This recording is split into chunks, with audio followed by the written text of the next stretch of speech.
자, 그래서 오늘은 이제 교재의 처음으로 가게 되면 시가 있어요, 시.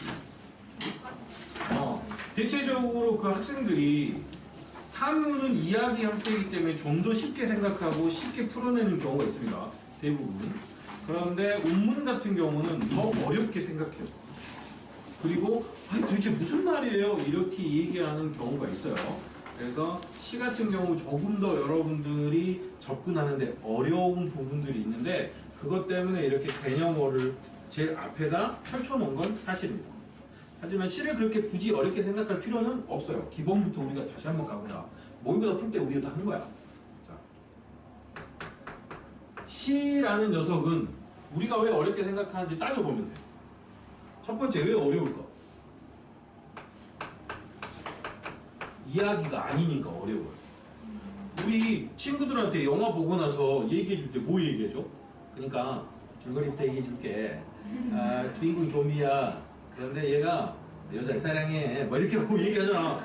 결국 둘이 다 죽어. 막 이런 식으로 얘기해줘요. 그러니까 우리는 뭐에 익숙해져 있어? 이야기나 줄거리에 굉장히 익숙하고 그걸 받아들이는 게 훨씬 편해요. 그런데 어떤 것을 이야기해주면 좋은데 해주지 않아? 해주지 않는다니까. 이야기 줄거리가 특별히 없어. 감춰져 있어. 그러니까 어려운 거야. 그 다음에 두 번째, 이야기도 없는데 표현도 지랄이야. 일상적으로 우리가 흔히 사용하는 일상적 용어들이나 언어를 사용하긴 한다고 하는데 이상한 방식으로 뒤틀어서 사용합니다. 그게 뭐냐면 비유, 그 다음에 상징, 역설, 반어 막 이따위 걸 무지 섞어서 사용해버린다. 그러니까 어려워요. 그 다음 세 번째, 여기하고 연결되는 건데, 이야기에는 사건이 등장하고 그것을 따라다니면 재밌잖아. 그런데 여기는 사건 위주야 아니면 작가나 화자의 마음 위주야? 이 빌어먹을 마음이, 우리가 마음을 어떻게 알아요? 말도 안 하는데. 그것 때문에 맨날 부부끼리 싸우잖아. 부부끼리 싸우지. 우리도 맨날 싸워요. 그리고 말 안 하는데 어떻게 알아? 하면 껄껄 말해 아니 하면서 막 싸우잖아. 그럼 남자는 답답하지. 아니 말 안 하는데 어떻게 알아? 이거예요. 그러니까 시라는 건 이 세 가지 때문에 힘든 거예요, 여러분. 그럼 각각 해결하는 방식이 있을 거예요. 자, 이야기가 아닌 녀석을 그럼 우리는 애써서 뭐로 바꿔야 돼요? 이야기 형태로 바꿔야 돼요. 그래서 이야기 형태로 바꾸는 거 우리는 뭐라고 해? 내재적 감상 방법이라고 해서 이미 화자부터 똥똥똥똥똥 가기로 했잖아요. 이게 익숙해지면 되고. 자, 그 다음에 표현에 관해서는 이게 일상적 용어나 언어로 사용하지만 뒤틀려 있잖아. 이 뒤틀린 거 어떻게 하면 돼? 펴면 돼. 어떻게 뒤틀리는지 알아야 될 거 아니야. 그러니까 이건 뭐로 할 수밖에 없어? 이 수법들에 대한 지식을 공부하는 수밖에 없어. 그 다음에 작가의 마음, 우리가 이걸 어떻게 하냐고. 이걸 하면 알 수 있게 돼요. 오케이? 자동으로 해결돼. 그 다음에 이건 경험치가 늘어나면 자동으로 어느 정도 해결할 수 있게 된다. 자, 시는 이 세 가지 때문에 우리가 감상에서 어려움을 겪는데 그 해결 방식은 뭐다? 이야기가 아닌 녀석은 애써서 뭐로 바꿔? 이야기로 바꿔요. 바꾸는 방법은 이미 알려줬어요. 내재적 감상. 그래서 시에서 누굴 찾아요? 화자. 그 다음에 그 화자가 처한 상황. 그 상황 속에서 드러나는 정서. 그리고 그 상황이나 대상에 대해서 갖는 특정한 태도를 찾으면 내재적 감상을 통해서 우리는 시를 뭐로 바꿀 수 있다? 이야기 형태로 바꿀 수 있다. 그 다음에 두 번째는 일상적인 용어나 언어를 사용하지만 뒤틀린 표현을 사용하니까 이 뒤틀린 표현을 어떻게 해라? 직선으로 펴는데 펴는 건 공부가 필요하다. 어떻게 틀었는지 알아야 펼 거 아니에요. 그래서 각종 표현 방식에 관한 공부를 해야 되는데 거기에 집중된 게 바로 이 개념어입니다. 그리고 작가가 드러내는 정서는 이미 여기서 한번 다뤄봤다시피 경험치가 있고 예의를 자연스럽게 하게 되면 전부 파악이 가능하다. 다만 여기에서 파악이 안 되는 시도 있습니다. 이걸 해도. 그런 시는 뭐 해야 될까? 미리 공부해둬야지. 그런 시가 몇 편 있는데 가장 대표적인 게 뭐냐? 신동집의 오렌지라는 시예요. 오렌지요? 네. 우리가 알고 있는 오렌지는 맛있기만 하잖아요. 네. 그리고 오렌지 델몬트잖아요. 영어로. 그런데 이 신동집의 오렌지라는 시는 저번에 우리가 한번 한 것 같아. 인식론. 철학적인 토대를 가지고 시를 쓴 거기 때문에 이걸 아무리 돌려봐도 이 프로세스를 아무리 돌려봐도 해결이 된다 안 된다? 잘 안 됩니다. 그래서 미리 좀 배경 지식과 함께 공부를 할 필요는 있다는 거죠. 그런데 그걸 왜 그딴 식으로 해야 됩니까? 수능은 그딴 식 아니라면서요. 근데 교과에 나와 있어요. 여러분 그거 그래서 해야죠. 이게 뭐 이거 필기하려고? 자, 그런데 개념어, 이 개념은 또 어디에 해당하는 거야? 이 일상적인 용어나 언어를 가지고 표현하긴 하지만 그 표현이 굉장히 여러 가지 방식으로 변환되어 있기 때문에 그걸 이해하려고 이걸 공부하는 거예요. 그래서 첫 번째가 뭐냐? 객관적 상관물이라는 겁니다. 객관적 상관물. 용어가 조금 낯설지요. 네. 중학교 때 공부해 보셨습니까? 객관적 상관물. 아니요. 네, 그럼 이제 새롭게 하는 거니까 얼마나 신납니까? 자, 글상자를 한번 보도록 할까요? 감정을 직접적으로 서술하는 것이 아니라 어떤 사물의 특징이나 모양, 행동 등의 의미를 부여해서 자신의 감정을 간접적으로 담아내는 표현 방식이라고 돼 있어요. 자, 그럼 여기서 우리가 이거 한번 생각해 보자. 여기 우리가 시를 보게 되면 물론 소설에서도 이 기법을 쓸 수 있어요. 근데 주인공이 됐건 화자가 됐건 뭘 가지고 있는 존재야? 감정을 가지고 있는 존재면 이 감정이 어떻게든 전달이 돼야 되겠죠. 그 전달의 방식은 딸랑 두 가지밖에 없어요. 뭐밖에 없을까? 직접 전달하든지 간접적으로 전달하든지 이 두 가지밖에 없다. 그러면 감정을 직접 전달할 때 우리는 실제 대화에서 감정을 직접 전달하는 사람 보고 뭐라고 해? 너 되게 직설적이다, 까칠하다 이렇게 얘기해. 딱 싫어. 그러면 가! 이렇게 해버린 사람 우리 뭐라고요? 진짜 까칠해. 저 완전 다이렉트야. 이렇게 얘기하는 게 감정을 직접 전달. 그러면 이렇게 직접 전달할 때 장점은 뭘까요? 감정이 왜곡될 이유가 없어. 직접 전달. 하지만 상대방의 기분은 더러워질 수 있죠. 아니 친구지간인데 돈 내! 하면서 안 낼 거면 가고! 이렇게 하면 기분 상하겠어 안 상하겠어? 상하지. 그러니까 우리는 감정을 전달하는데 왜곡이 안 되게 하려면 직접적으로 해야 되겠지만 어떤 경우에는 이 방법을 쓸 수 없거나 선택하지 않는 경우도 있어요. 그러니까 어떤 방법도 쓸까? 간접적으로 감정을 전달하는 방법도 쓸 수 있다.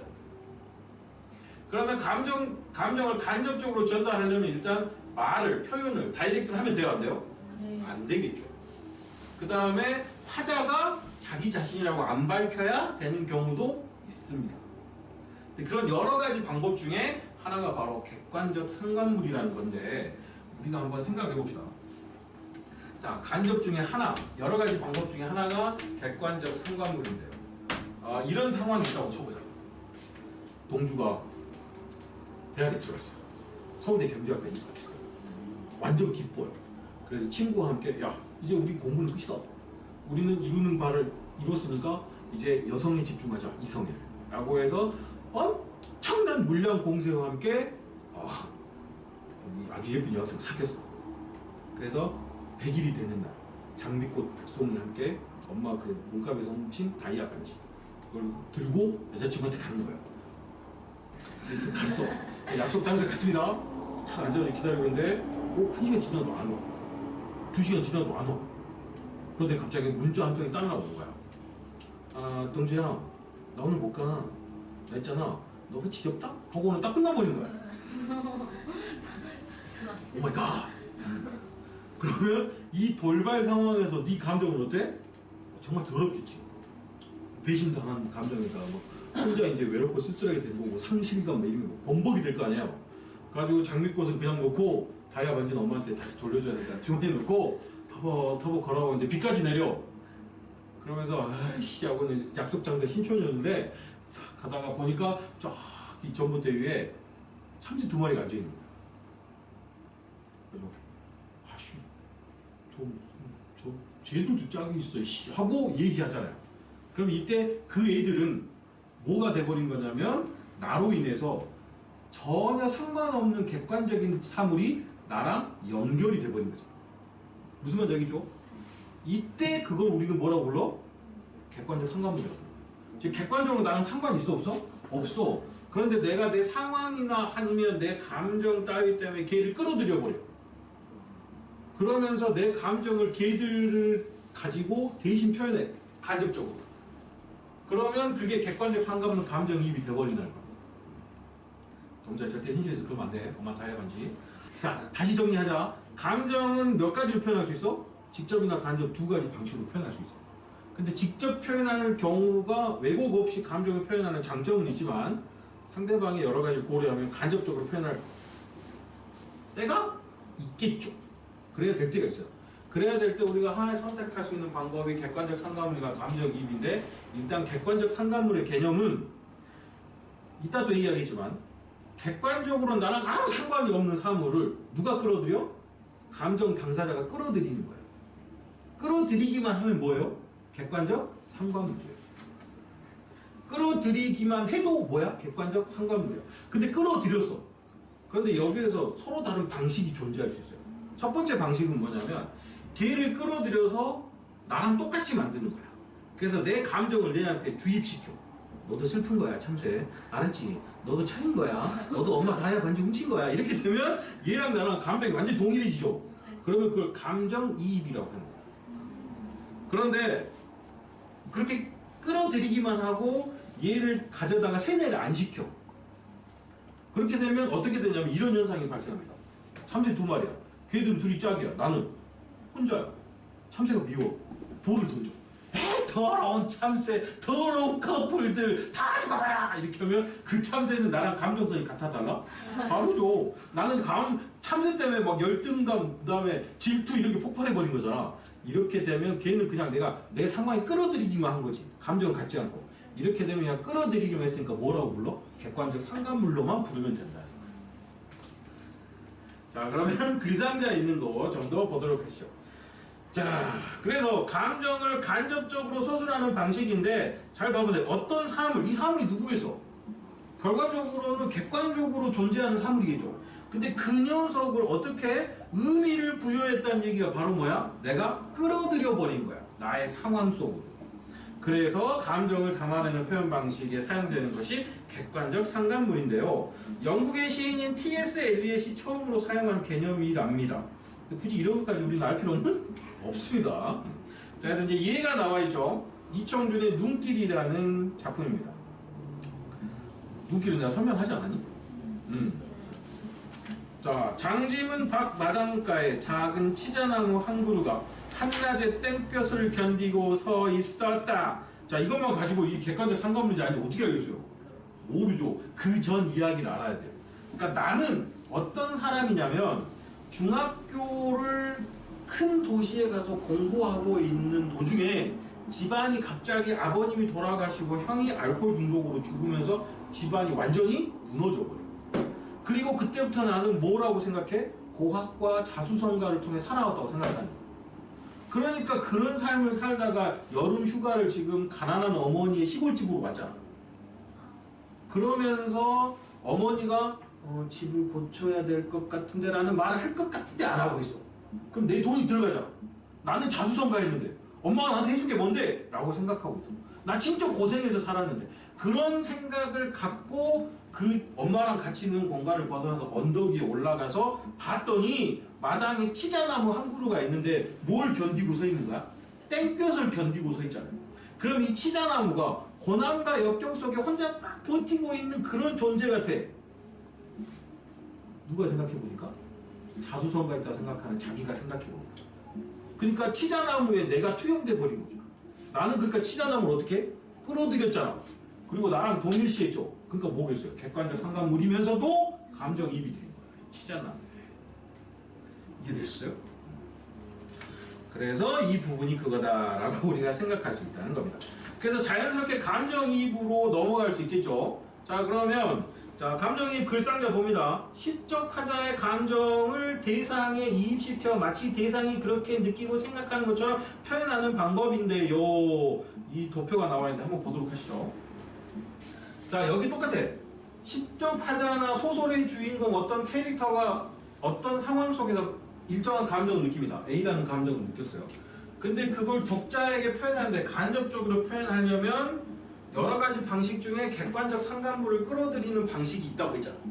객관적으로 끌어들입니다. 그리고 끌어들인 다음에 두 번째 단계로 자기하고 뭐 하면 된다? 동일시하게 되면 감정 자체가 어떻게 돼? 완전히 똑같아지겠죠. 그러면 이때 우리는 감정이입이라고 하는데 감정이입을 한자로 쓰면 막 있다고 써요. 이게 감정인데 이 감정은 누구의 감정이야? 화자 혹은 주인공 혹은 인물의 감정이죠. 그런데 이것을 이입했다는 얘기 뭐냐면 이입, 옮겨서 집어넣어버렸다. 누구에게? 객관적 상관부에게. 그러면 옮겨서 집어넣어버리는 단계까지 거쳤기 때문에 결과적으로 어때? 감정이 동일화된다. 누구하고? 화자하고 객관적 상관부. 동일해야 돼. 그게 감정이입이에요. 이제 이걸 구분하셔야 됩니다. 객관적 상관물하고. 그러면 여러분 끌어들이는 1차적 단계로 사용한 객관적 상관물이 이만큼이라면 그 다음 단계까지 거치는 건 더 작겠죠. 그래서 여기 나온 것처럼 그림에 객관적 상관물이 더 큰 집합이고 밑에 감정이입은 따로 더 그 안에 작은 집합으로 존재할 수밖에 없다는 거예요. 자, 그래서 청산별곡 한번 보세요. 이거 여러분 한번 공부했잖아요. 울어라 새야 자고 일어나 울어라 새야 너보다 시름이 많은다도 자고 일어나면 울자니 라고 얘기하는 상황 여러분 기억나지? 이 사람은 집도 다 잃어버리고 아버지 어머니도 실종 아내와 아이들도 실종 그리고 혼자 이렇게 돼가지고 아씨 내 인생은 끝났어 하면서 있는 사람이잖아. 그래서 동굴에서 자고 아 추워 씨 하면서 자는데 꿈에는 누가 나와? 아파 하면서 애들이 나오고 그 다음에 애비야 하면서 나오고 그래서 하다가 꿈 깼는데 새가 지지배배 하고 있습니다. 그러니까 그 지지배배가 얘한테 지지배배로 들려 아니면 하고 우는 거 들려? 우는 걸로 들리는 거지. 동일시한 거예요. 그러니까 끌어들였어요 새를. 그 다음에 동일시해서 그러니까 뭐겠어? 감정이입이다. 이렇게 볼 수 있다. 이해되셨습니까? 자, 그래서 이제 글상자에 어쩌고 저쩌고라고 나와 있는데요. 우리는 그 밑에 왕방현의 시조를 보도록 합시다. 이것도 우리가 한번 배운 거라고 생각이 되네요. 여러분 왕방현은 누구라고 했어요? 누구랑 관련이 있을까? 왕방현 시조는 이거밖에 안 나와. 고등학교 과정에. 단종임금하고 관련이 있어요. 단종임금은 자기의 삼촌인 수양대군에게 왕위를 뺏기죠. 그리고 그 왕위를 뺏은 수양대군은 사실 단종을 상왕 자리에 두고 궁궐 내에 뒀어요. 그런데 단종을 신하로 떠받치면서 배신하고 수양대군을 왕으로 세운 이 무리들이 있잖아. 얘네들이 너무 불안한 거야. 단종이 살아있습니까? 뭐 한 명이나 이런 애들 있잖아요. 뭐 한 명이나 원래 단종은 아무 상관없지만 신숙주 이런 애들. 그래가지고 자꾸 세조한테 뭐라고 합니까? 전하 상황폐하를 이대로 두시면 전하께서 고의를 이어나가시는데 지극한 걸림돌이 될 것이옵니다. 뭐 이렇게 해가지고 자꾸 밀어붙여요. 그래서 결국에는 어디로 보냅니까? 강원도 영월로 귀양을 보내요. 유배를. 그때 강원도 영월까지 단종임금을 수행하고 모셨던 사람이 바로 왕방입니다. 그때 이제 의금부라고 하는데 그 의금부의 관리였어요. 그래서 단종임금을 강원도 영월까지 유폐시킨 후에 혼자 돌아오는 마음이 어떻겠어? 그래도 모셨던 임금인데 그리고 어린 아이인데 아직 10대인데 여러분 나이보다 더 어려요. 그러니까 마음이 얼마나 안 좋겠어요. 인간적으로. 그래서 이 시를 남긴 겁니다. 한번 보도록 하시죠. 천만리 머나먼 길에 고운님 여의없고 내 마음 들 데 없어 내가에 앉았습니다.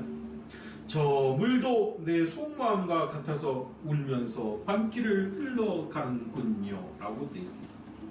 자, 그러니까 여기서 일단 저 뇌물 그냥 흐르는 거지. 걔는 아무 상관없잖아요. 그런데 걔를 어떻게 했어? 내 상황에 끌어들였어. 일단 객관적 상담을 됐죠. 그런데 내 마음과 똑같아. 그래서 울면서 흘러가는데 그럼 나랑 동일시했어 안 했어? 동일시한 거지. 그러니까 이 물은 감정이입의 대상이다. 이렇게 볼 수 있다는 것이고 이 시에서는 물이라는 감정이입적 수법을 통해 화자의 정서를 간접적으로 드러낸 겁니다.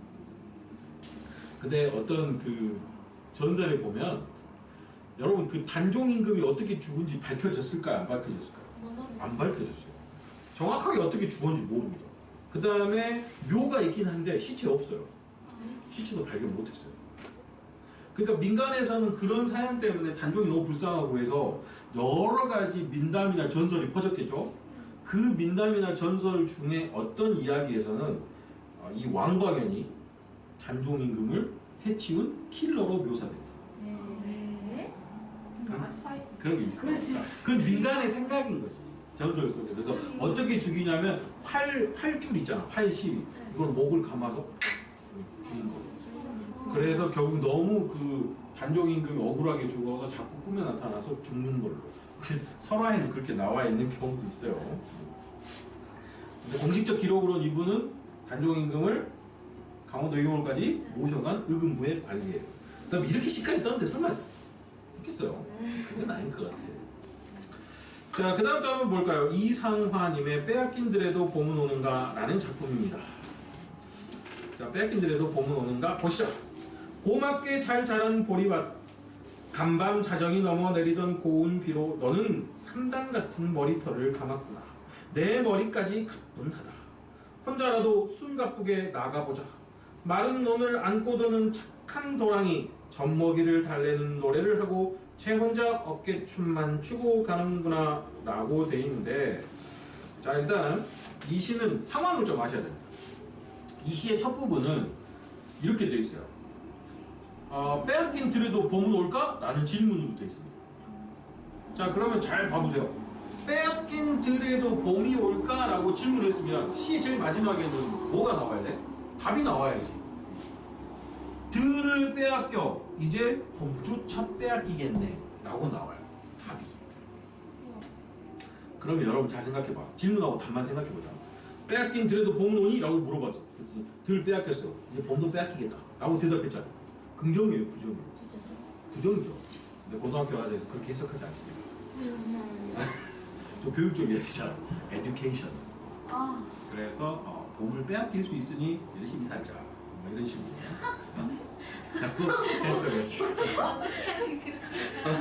아니. 근데 여러분한테 미리 알려주는 거야. 그런 식으로 해석을 유도합니다. 참 그러니까 좀 그렇죠. 원래 작자 의도는 그게 아닐 수 있어요. 왜냐하면 미루어 짐작하자면 이상화 씨는 천재예요. 이분이 얼마큼 천재냐면 이때 당시 이게 1921년인가 나온 시야, 20년인가. 그런데 이분이 등단한 건 1918년인가 그래요. 근데 그때 나이가 몇 살이냐면 16인가 7인가. 그런데 그 작품을 이제 이때 문단을 지배하고 있던 사람이 누구냐면 그 최남선, 이광수 이런 사람들인데요. 물론 이제 나중에 다 변절한 사람들이지만 이때는 2인 문단 시대라고 해요. 이 두 사람이 최고의 전문가들이었어요. 거의 문단을 지배하다시피 했다. 근데 이 사람의 이상화가 시를 딱 보냈는데 그 시를 보고 천재다. 두 사람 동시에 외치. 그 정도로 어마어마한 재치를 지닌 시인입니다. 그런데 이 사람이 어린 나이에 뭘 목격하게 되냐면 1919년에 3.1 만세운동이 일어나잖아요. 잔뜩 기대를 하고 있었겠지. 그런데 그게 성공했어요? 실패했어요? 실패했죠, 결과적으로. 그래서 그것 때문에 시기에 빠져버립니다. 좌절에 빠져. 그리고 나서 쓴 시야. 그러니까 그렇게 보자면 사실은 뒤에 대답은 부정적일 가능성이 높겠지만 그 교과서 제작하는 측에서는 그렇게 봐버리면 조금 거시기하죠. 그래서 이제 그렇게 얘기하는 거예요. 부정적인 면도 있고. 그러니까 그걸 그대로 인정해야 되는데 문학은 해석하기 나름이죠. 인문학은 해석의 학문이에요. 그래서 그 부분이 있다는 거예요. 자, 어쨌든 여기서 그런 질문을 던진 다음에 그럼 질문의 답을 찾아가는 과정이 있어야죠. 그래서 진짜로 빼앗긴 들이 어떤 상태인지 보러 나갑니다. 화자가. 그래서 봤더니 들에 누가 있어? 보리가 있어. 그리고 너무 잘 자랐어. 그래서 이렇게 얘기하는 거야. 고맙게 잘 자란 보리들아. 지나간 밤 12시에 넘어서 내리던 그 비로 너는 곱디 고운 너의 머리털을 이렇게 잘 감았구나. 내 머리까지 엘라스틴한 것 같다. 라는 얘기. 그래서 어때요? 이제 그 잘 자라고 있는 들은 빼앗겼지만 들에서 너무나 잘 자라고 있는 보리를 봤잖아. 그래서 다른 걸 또 확인하려고 혼자서라도 숨가쁘게 여기저기를 가보는 거예요. 그랬더니 말라가는 논을 안고 도는 정말 착한 개울물이 있고 그 개울물은 젖먹이 달래듯이 자장자장 하면서 말라가는 논을 위로하고 살리고 있고 혼자서 덩실덩실 어깨춤을 추고 가는 것처럼 흥겹게 가더라고요. 생명력이 남아있는 거죠. 그렇잖아요. 그러니까 이 부분이 사실은 긍정적으로 해석할 수 있는 단조가 됩니다. 그래서 여기에서 이 도랑이라는 녀석 밑에 보면 어떻게 되세요? 화자가 비록 들은 빼앗겼지만 들에 남겨져 있는 생명력을 확인하는 기쁨을 가지고 있죠. 그래서 그걸 이 도랑을 통해 표현하고 있구나 라고 해서 감정이입일 수 있겠다. 일단 끌어들였잖아. 그리고 자기가 갖고 있는 감정하고 일정 부분 유사하니까 감정이입이라고 할 수 있겠다라고 예로 들 수 있다는 겁니다. 자, 그래서 연습 문제가 있네요. 연습 문제. 자, 연습 문제는 같이 풀어보도록 하겠습니다. 왜냐면 주관식이잖아.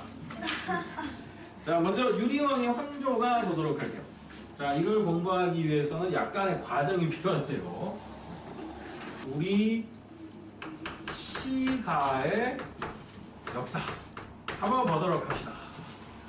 제일 먼저 우리 시 혹은 노래 형태로 되어 있는 작품의 최초는 고대시대 가요라는 녀석들이에요. 고대가 언제인지가 중요하잖아. 고대가 언제일까? 그죠. 완전 옛날이죠. 그래서 보통 삼국시대까지를 고대로 봅니다. 삼국시대까지. 그래서 이때 나왔던 작품들, 여러분 역사 시간에 한국사 시간에 배웠을 거 아니야. 고조선 있었죠. 그 다음에 뭐 부여, 그 다음에 뭐 옥조, 동해 뭐 많잖아. 그때도 다 여기 포함되는 거야. 그래서 그때 있었던 노래를 찾아보려고 중국에 있는 책, 그 다음에 남겨진 우리의 저서들을 찾아봤지만 많이 남아있을까 안 남아있을까? 많이 안 남아있죠. 정말 다행이에요. 몇 개 남아있을까요? 4개 남아있어요. 4개. 그래서 제일 먼저가 뭐냐면 공무도화가라는 작품입니다. 이제 고조선의 노래 혹은 부여의 노래라고 하기도 하는데 이거 중국 놈들이 지네 거라 우겨. 왜요? 여러분 동북공정이란 말 들어봤죠? 여러분 중국은 공정을 많이 해요. 프로세싱을 많이 받습니다. 근데 그걸로 성공한 게 어디냐면 서남공정이라고 해서 티벳을 자기 걸로 뺏은 거죠.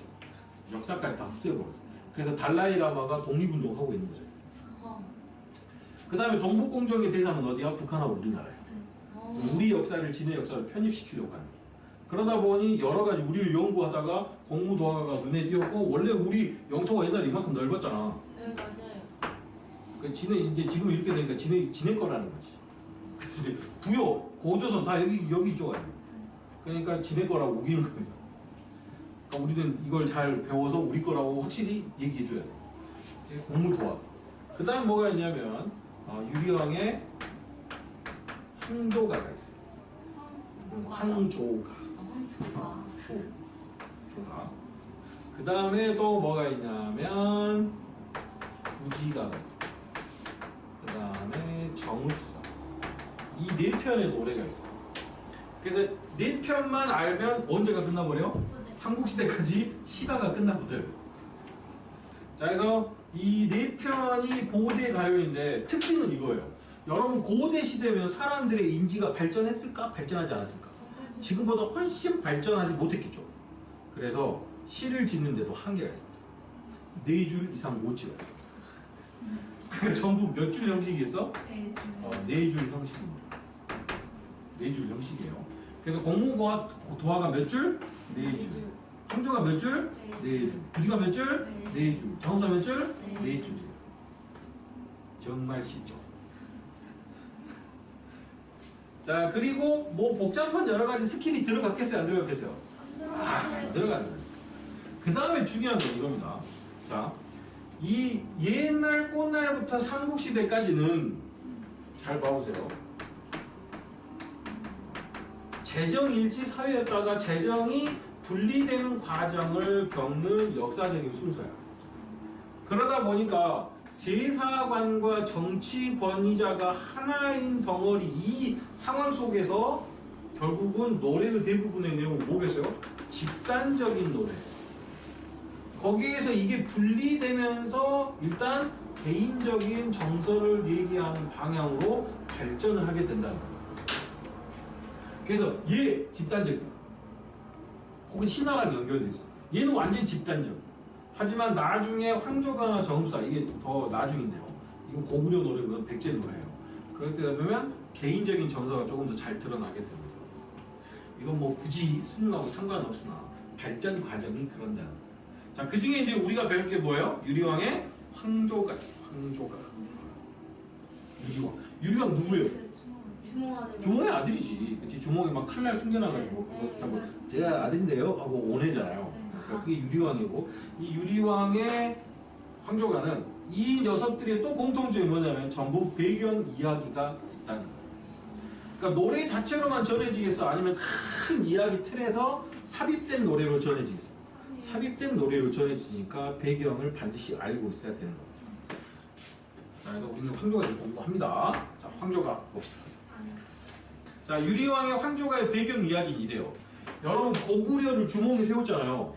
처음 세웠는데 나라가 굉장히 멋있었을까? 아니면 쪼매만 했을까? 쪼매만 했지. 왕궁이래봐야 통나무로 집 지은 거야. 로그 하우스야. 그러면 주변에 있던 기존의 큰 나라, 중국이라든가 이쪽에서 압력을 넣겠어요? 안 넣겠어요? 넣었죠. 부여, 특히 부여에서. 야, 고구려 포기하고 이쪽 와라. 하고 금화왕이나 이쪽 애들 막 얘기했을 거예요. 그런데 주몽이 끝까지 버티고 나라를 조금씩 키워나갑니다. 근데 나라를 키워나가는데 가장 좋은 방법이 뭘까요? 외교를 잘하는 거예요. 싸워서 이길 수는 없잖아, 다. 그래서 외교를 통해 해결하는데 이 외교 중에 가장 손쉬운 방법이 뭘까요? 결혼 정책입니다. 그래서 제가 사위잖아요. 설마 사위를 죽일 거예요? 막 이런 식으로 하는 거예요. 그래서 결혼을 하게 돼요. 그러면 당연히 유리왕에게는 부인이 여러 있겠지. 근데 그 중에 가장 세력이 센 부인이 있겠죠. 둘이 비슷한 세력이. 누구냐면 치희하고 화희라는 사람. 부인이. 이 화희가 누구냐면 우리 종족이에요. 부여족이에요. 치희는 중국인이에요. 진화족. 그래서 이 둘이 세력이 비슷해. 그리고 둘이 세력이 비슷하니까 뭐겠어요? 라이벌, 앙숙이에요. 사이가 좋겠어요? 안 좋겠어요? 안 좋죠. 안 좋아요. 찌질먹고 맨날 싸우고 난리예요. 그래가지고 뭐 어느 날 밤은 세상에 치희가 제 머리털을 이만큼 나쁜 년 죽여버려야 되는 거야 하면 또 화이는 전현이 내 머리털을 뽑을 뿐만 아니라 여기다가 긁어가지고 보세요 막 연고라도 갖다 발라줘야지 하고 이 난리야. 그러니까 유리왕이 피곤해 안 피곤해? 피곤해. 일하고 들어오면 맨날 둘이 싸우고 난리야. 그러니까 야 도저히 못 살겠다 하고는 머리 음식으로 갔다 올게 하고는 칼을 들고 사냥을 하러 갑니다. 여기서 사단이 발생.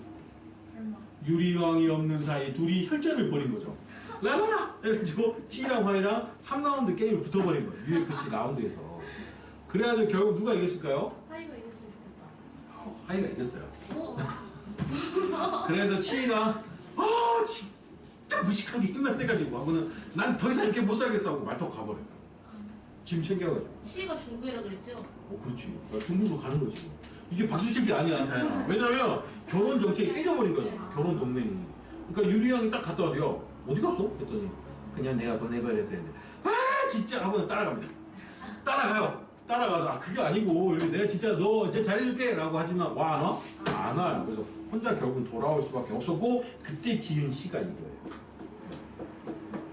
자, 그러면 혼자 돌아오는 유리왕의 심정을 한번 보자는 거지. 보자.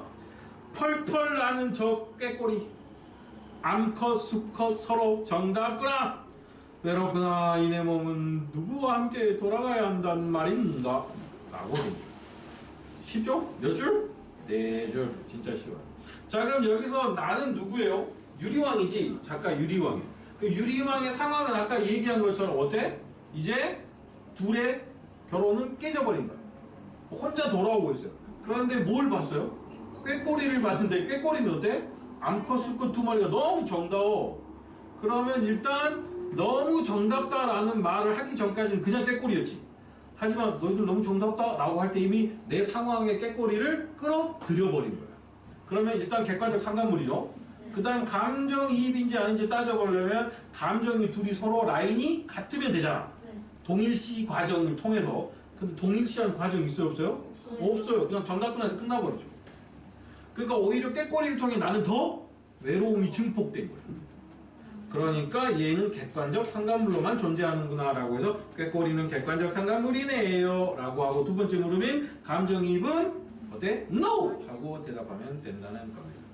자, 그 다음 또 보도록 하겠습니다. 두 번째, 백석의 여승이라는 시입니다. 자, 근데 백석이라는 시는 기본적으로 이런 건 있어요. 어떤 게 있냐면 일제강점기를 지나면서 우리 민족이 받은 가장 큰 피해는 나라를 뺏긴 것 외에 뭐다? 고유한 아름다운 가족 공동체가 파괴돼 버린 거다 라는 생각을 갖고 있었던 시인이에요. 그래서 백석 시인의 시를 보게 되면 거의 대부분 해체된 가족 혹은 아름다웠던 가족 공동체를 떠올리게 하는 시들이 많습니다. 그래서 그런 부분들에 유념을 하면서 보면 훨씬 더 드라마틱할 거예요. 그 다음에 백석이라는 시인 자체가 드라마틱한 구조를 되게 좋아해요. 그래서 이야기 형태로 시를 많이 지었습니다. 그 대표적인 게 바로 백석의 여승이죠. 그래서 백석의 여승을 보게 되면 이야기가 이래요. 자, 어떤 부부가 있었습니다. 예쁜 딸아이를 낳고 오순도순 잘 살고 있었는데 어떤 이유인지 모르겠지만 아마 가난했기 때문이겠죠. 지아비가 즉 남편이 돈을 벌겠다고 나가요. 내 돈 많이 벌어왔어 하고 나가는데 돌아와 안 돌아와? 안 돌아와. 10년 넘게. 그래서 아이를 데리고 이 여성은 지아비를 찾아 길을 떠납니다. 얼마나 힘들게 살겠어요. 그래서 탄광촌에 가서 혹시 이런 사람 봤어요? 라고 물어보면서 거기서 막 떡도 팔고 뭐도 파면서 어렵게 살아가죠.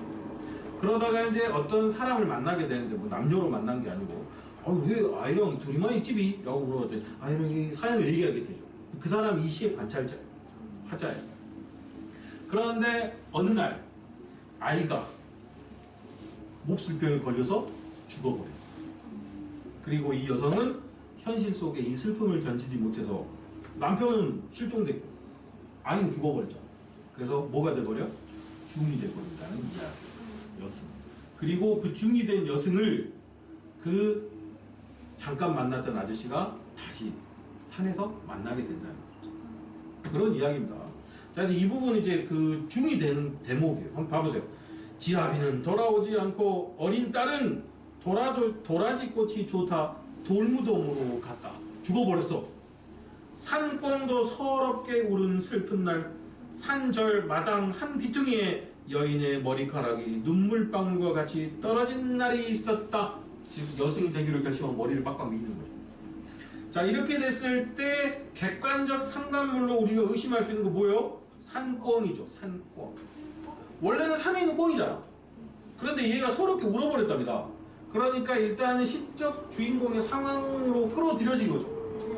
그 다음에 시적 주인공의 감정을 우리가 유추해 보니까 아이 죽었지요, 지아비 돌아오지 않죠, 이 세상 더러운 세상 하면서 중이 돼버렸잖아. 얼마나 슬프고 서럽겠어요. 그러니까 슬프고 서럽다는 감정하고 동일하지 않아? 비슷하잖아. 그러니까 감정이입이라고 볼 수 있겠다라는 것이죠. 자, 그 다음 세 번째 조혼이라는 분의 시조 한번 보시죠. 자, 연못에 비가 뿌리고 버드나무에 안개가 끼어 있습니다. 뱃사공은 어디 가고 빈배만 매여 있을까요? 날이 저물 무렵 짝이른 갈매기만 오락가락 하는군요. 라고 되어 있습니다. 자, 그럼 여기서 우리가 객관적 상관물로 의심할 수 있는 시어는 갈매기겠죠.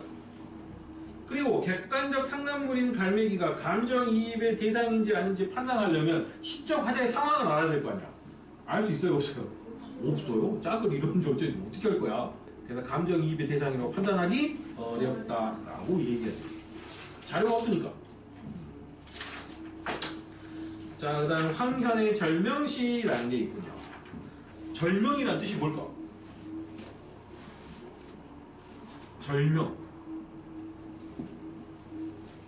동조한테 가가지고 그랬다고 절명하셨습니다. 이렇게 얘기하겠죠. 아, 죽었다고요? 죽는 거예요. 그러니까 죽는데 어떻게 죽는 거냐면 이 절이 끊을 절자야. 스스로 목숨을 끊는 걸 절명이라고. 여러분, 이분 대단한 분입니다. 이분이요.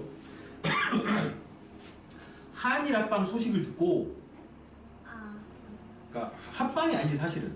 그걸 보통 뭐라고 하냐면 치욕적인 늑약 이렇게 해요.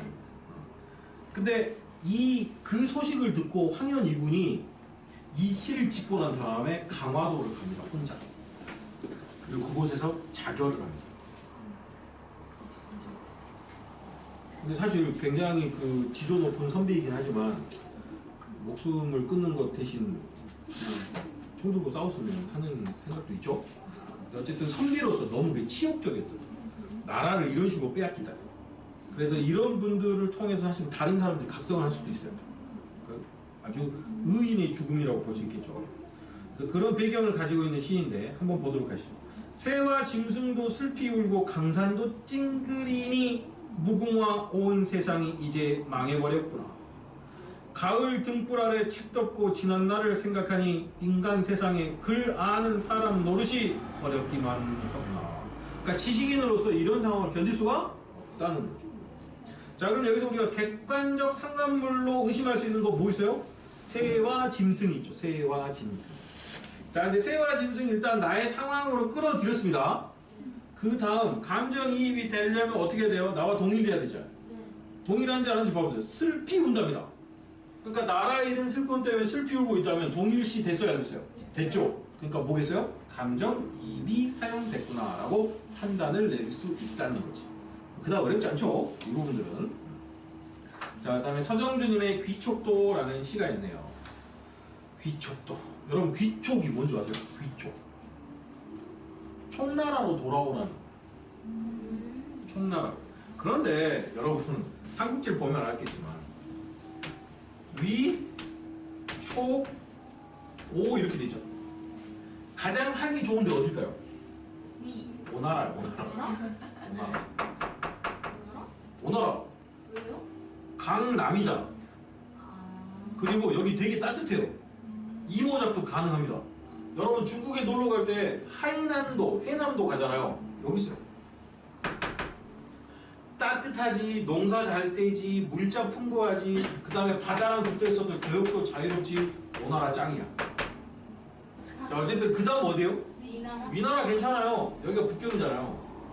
다만 걱정스러운 건 뭐냐면 이민족들이 오랑캐들이 들어오는 거지. 훨씬 더 크고 여기 총나라 문제가 있어요.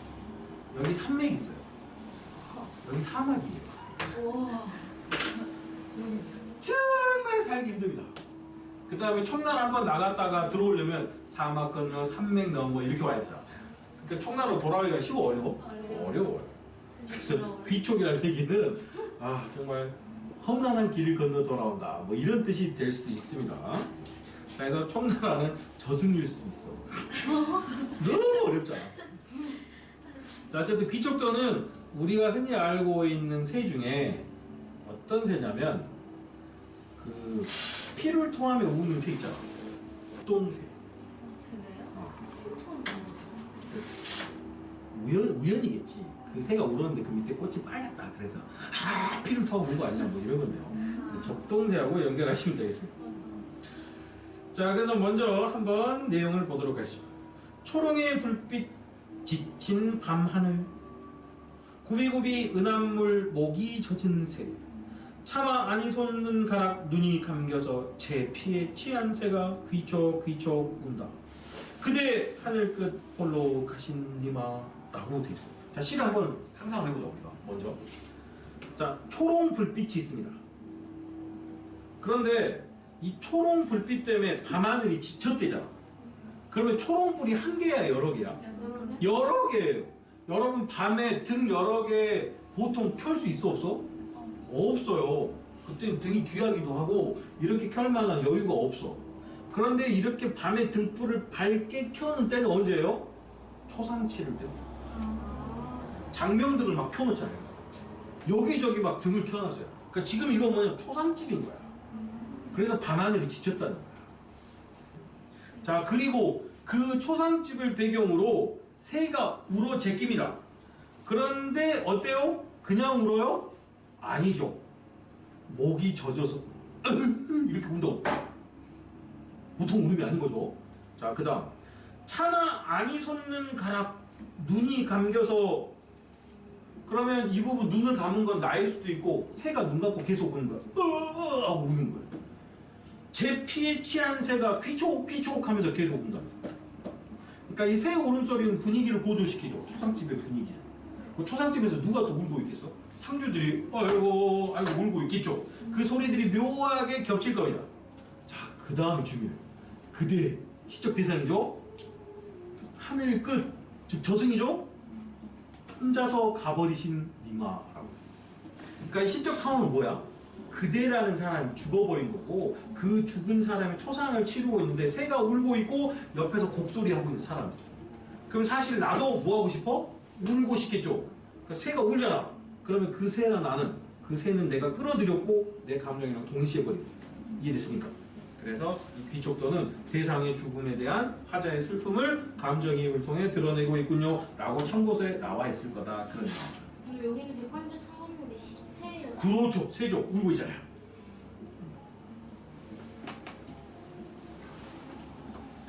자, 그 다음 보기는 다음 가시에 대한 해설의 일부인데요. 보기의 예를 나시에서 찾아보면 어떨까요? 라고 되어 있습니다. 자, 한번 찾아보도록 하시죠. 이거는 객관식입니다. 봅시다. 보기 먼저 봅니다. 나의 작은 명상의 새 새끼들이 지금도 저 푸른 하늘에서 날고 있지 않습니까? 라는 구절이 있대요. 이 구절은 하늘을 자유롭게 날아다니는 작은 새들과 명상에 젖은 시인의 모습을 연결한 표현이랍니다. 이처럼 시에서는 상황이나 심정을 자연물에 이입해서 표현하는 경우가 많다. 즉 보기 첫 번째는 뭐에 관한 거야? 감정이입에 관한 설명입니다. 그리고 이 시에서 감정이입이 쓰였다는 거지. 자, 그래서 신석정님의 아직 촛불을 켤 때가 아닙니다를 보고 연결해보고 찾아봤더니 나의 작은 명상의 새 새끼들이 지금도 저 푸른 하늘을 날고 있지 않습니까? 라는 구절 찾을 수 있었죠.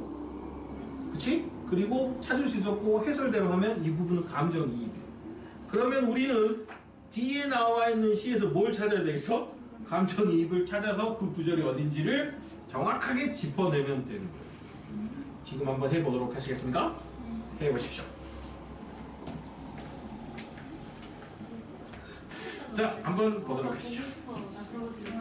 계절이 지나가는 하늘에는 가을로 가득 차 있습니다. 나는 아무 걱정도 없이 가을 속의 별들을 다 헤일 듯 합니다. 가슴 속에 하나 둘 새겨지는 별을 이제 다 못 헤는 것은 쉬 아침이 오는 까닭이요 내일 밤이 남은 까닭이요 아직 나의 청춘이 다하지 않은 까닭입니다. 별 하나의 추억과 별 하나의 사랑과 별 하나의 쓸쓸함과 별 하나의 동경과 별 하나의 시와 별 하나의 어머님 나는 별 하나의 아름다운 말 한마디씩 불러봅니다. 소학교 때 책상을 같이 했던 아이들의 이름과 폐, 경, 옥 이런 이국 소녀들의 이름과 벌써 아기 어머니가 된 계집애들의 이름과 가난한 이웃 사람들의 이름과 비둘기, 강아지, 토끼, 노루, 노새, 프랑시스 잼, 라이너 마리아 릴케 이런 시인의 이름을 불러봅니다. 이 사람들은 너무나 멀리 있습니다. 별이 아스리 멀듯이. 어머님 그리고 당신은 멀리 북간도에 계십니다. 나는 무엇인지 그리워 이 많은 별빛이 내린 언덕 위에 내 이름자를 써보고 흙으로 덮어버렸습니다. 따는 밤을 새워 우는 벌레는 부끄러운 이름을 슬퍼하는 까닭입니다. 그러나 겨울이 지나고 나의 별에도 봄이 오면 무더미에 파란 잔디가 피어나듯이 내 이름자 묻힌 언덕 위에도 자랑처럼 풀이 무성할 계획이다. 거의 유서라고 봐야 되겠죠. 이 시에서 시상을 집중해서 대상화한 사람이 어머니죠. 이거는 어머니한테 보낸 편지예요. 사실. 어머니 저는 죽을 거예요. 그런데 제 죽음은 헛된 죽음이 아닐 거예요. 라는 거죠. 자, 그래서 처음부터 한번 보도록 할게요. 자, 계절이 지나가고 있습니다. 그런데 하늘에 가을이 가득 차 있대요. 그러니까 무슨 계절이에요? 가을이에요. 가을. 자, 시적 화자 바로 나오죠. 나는 아무 걱정 없이 저 가을 하늘 속의 별들을 하나 둘 셋 넷 백말 스물둘 백말 스물셋 다 헤아릴 수 있을 것 같답니다. 자, 그리고 가슴 속에 하나 둘 새겨지는 그 별을 이제는 끝까지 헤아릴 수 있어요? 없어요? 없답니다. 왜? 아침이 오니까 별이 사라질 거예요. 두 번째, 내일 밤이 또 올 거랍니다. 세 번째, 아직은 나도 청춘이랍니다. 그런데 다 못 헤아리는 이유는 뭘까요? 그렇지. 뭐요? 자, 그래서 여러분 사람 죽을 때가 되면 자기 과거가 슬로우 비디오처럼 쭉 지나갑니다. 잘 봐보세요. 별 하나마다 추억 하나를 연결해 봅니다. 그 별 하나마다 사랑했던 사람을 떠올려 보죠. 그리고 그 별을 세는 건 굉장히 어때요? 쓸쓸한 겁니다. 그리고 별 하나하나 세면서 내가 꿈꾸었던 것을 또 떠올려 봅니다. 그리고 내가 쓰고 싶었던 시, 그리고 누구를 떠올려 봅니까? 어머니를 떠올려 봅니다. 근데 어머니를 몇 번 불렀습니까? 3번. 3번이나 불렀죠. 그러면 이 반복을 통해 시적 화자 혹은 시인은 뭘 강조하고 싶어서 시적 대상인 어머니를 그리움의 대상으로 강조하고 있는 거죠. 어머님, 나는 별 하나하나에 아름다운 말 한마디씩을 불러봅니다. 초등학교 때 책상을 같이 했던 아이들의 이름. 자, 근데 이분이 어디서 태어났을까요? 북간도에서 태어났어요.